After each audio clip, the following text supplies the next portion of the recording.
are few quarterbacks in NFL history who've minimized sacks as much as Brady and Mahomes. Of all active QBs in the league, Mahomes has the best career sack percentage, while Brady is third. And Frank Clark had some interesting praise for Brady's elusiveness. So listen up, guys. This is what he said. He's got these shoulders. Have you ever seen Tom Brady's shoulders when he's in that pocket? His shoulders are crazy sometimes.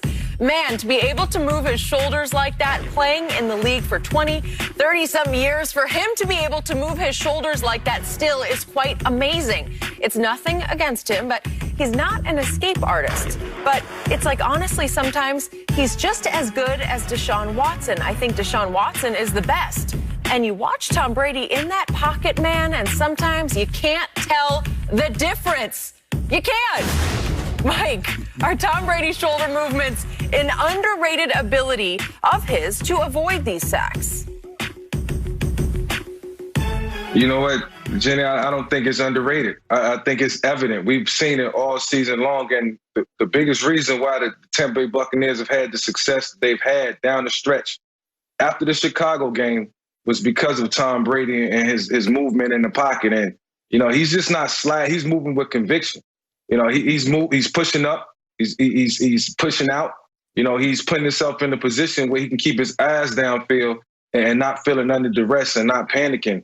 And sometimes improv is not just getting outside of the pocket or pushing up and scrambling to your right. It's the subtle movements that, you know, we have to practice numerously. And, you know, on a lot of different occasions, you know, when you do it, you become comfortable with it, and then it shows up in the game.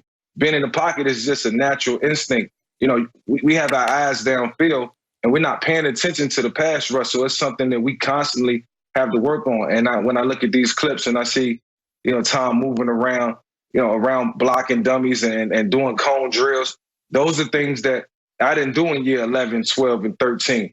And Tom is showing not only us, but the young quarterbacks, the next generation, how important those things are, and they need to be paying attention to it.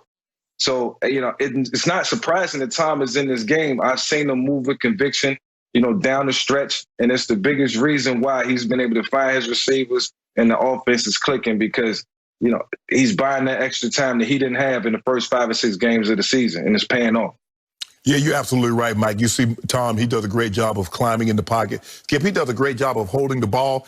And what he has is a sense that somebody's about to swipe, and he'll do this. He does. Or he'll do that. Yep. And but he keeps the ball here, so as soon as he does this, he's ready to throw the ball. So, okay, now I can do this. And the really good ones, like Mike says, they sense it, they feel it. He knows somebody's coming with. It's amazing that he knows somebody's trying to come with the chop and get the ball out, Skip, and he'll roll his shoulder like this, and he's like, I got nothing. And now he comes up and he throws a dart to someone. And so he doesn't. Frank Clark said that Chris Jones thought he had him. Yeah. And all of a sudden, he's just swiping it air because he shoulder shimmied him. Yes. Right? That's exactly right. Yes. But Skip, unless you're a real football aficionado, you're not really paying attention like that. You're looking at guys that's getting outside the pocket and they're throwing the ball down the field, but it's the little subtleties. I'm not surprised that Patrick Mahomes has one of the better sack rate percentages, because Patrick Mahomes is mobile. Well, he can get outside of harm's way. But when you look at... He's underrated mobile. Right. I agree. But when you look at Tom Brady, who's moved less than the Statue of Liberty in 250 years, right, and he has a low sack rate, you're like, wait a minute. But Dan Marino was like that too, Skip. It was just the little thing he turned him, ball's gone. So Tom has done a great job of that, and it's all about, that's how you survive in this league, Skip. And he knows Tom ain't taking no hit. Skip, if you saw early in the game against Green Bay, they got it. He's like, I'm going down. Hey, thank you very much. It's about to be it'll be second and 15, but you're not going to get no big shot on me. Nope. So here's what's amazing about this conversation to me. I have the privilege of sitting here across from a Hall of Famer in Shannon Sharp, and I also have the privilege of speaking down the barrel of the camera to one Michael Vick, who is simply the most spectacular quarterback who ever played professional football. He was the most dangerous, exciting open field runner I have ever seen. That's just me.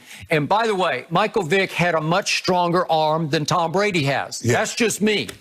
Yet, here we are, we're trying to delve the deepest into Tom Brady's greatness, and we have to focus on his shoulder shimmies because his his spectacular is so subtle that it boils down to that. I've always defended Brady, saying he's got some of the sweetest pocket feet I've ever seen, because it's innate, it's sixth sense.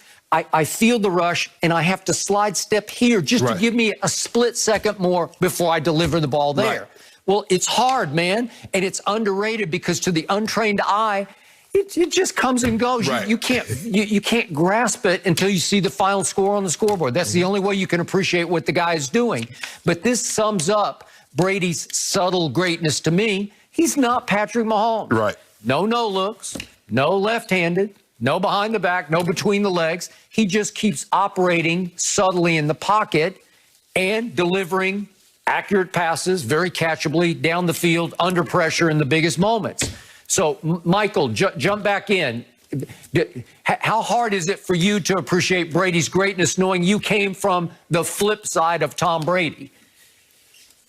Yeah, let me just say this first, Skip. Here's what validates what Frank Clark said. And, you know, when I'm thinking about Tom Brady and his pocket presence and the things that he's been able to do, you watch Tom early in the season. I seen Tom flinching a lot in the pocket. And I'm sitting here saying to myself, oh, my God, Tom's getting old. Tom's not comfortable in the pocket.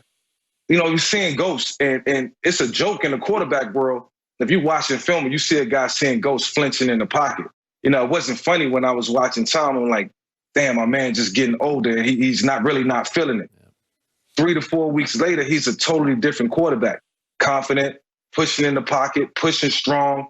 You know, just the sixth sense was there. And, you know, from him to go from, you know, struggling in the beginning of the year with that ailment and then finding a way to fix it just solidifies why he's the GOAT and the greatest of all time. When you can go from, you know, getting yourself out of danger, getting yourself out of duress, to being focused and confident in a clean pocket and being sturdy and confident, it solidifies why he's one of the best quarterbacks in the game. And these young quarterbacks coming up, I'll say it again, I reiterate it, they should feel so privileged to be able to watch film on guys like Brady and Mahomes and Deshaun Watson and Aaron Rodgers, because they do it at a high level and they do it with meaning, with a meaning. When you look at guys that have had great longevity, regardless of the sport, if you just rely on athleticism, as the athleticism starts to wane, so will your career.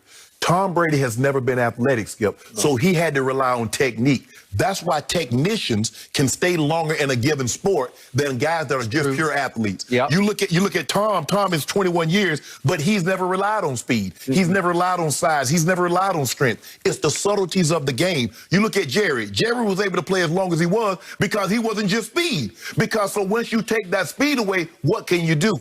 So Jerry relied on technique. He could get in and out of breaks. He could decelerate, accelerate again, where it wasn't just he running 4-2. So he was able to play long periods of time. Larry Fitzgerald, you look at guys that play long periods of time, they're not just athletic. They're also technicians. So that's what I tell guys. Work on your technique, because I promise you, you might come in running 4-3. There's a great likelihood you're not going to leave running 4-3. It's the subtleties. It was the little head movements, the shoulder movements that kept me at still being able to run routes in year 14, Skip, and get open and catch some touchdowns. So what Brady's been able to do, when you see him going through those dummies, Skip, those are offensive linemen that he's maneuvering through. But he also knows I got to protect the ball because they might be engaged with a defensive lineman, and they're going to try to get the ball out.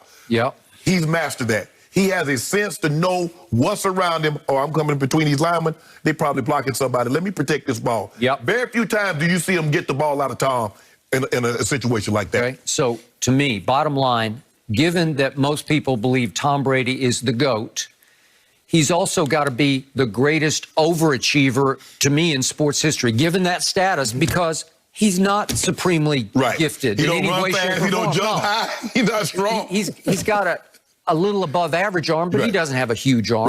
Yeah, he gets the most that he can get out of it. Well, we know he's the slowest quarterback. All the quarterbacks run, he's the slowest one right now, Skip. Well, you saw that 40 he ran at the combine. I mean, at his fastest, he was the slowest quarterback ever. And yet, what did he say? And you thought it was a joke, I think, but he said yesterday, this offseason, I'm going to work on my speed. It ain't happening. First of all, his shoes too heavy. He wear high-top shoes. You ain't running fast with no high tops on. Nope.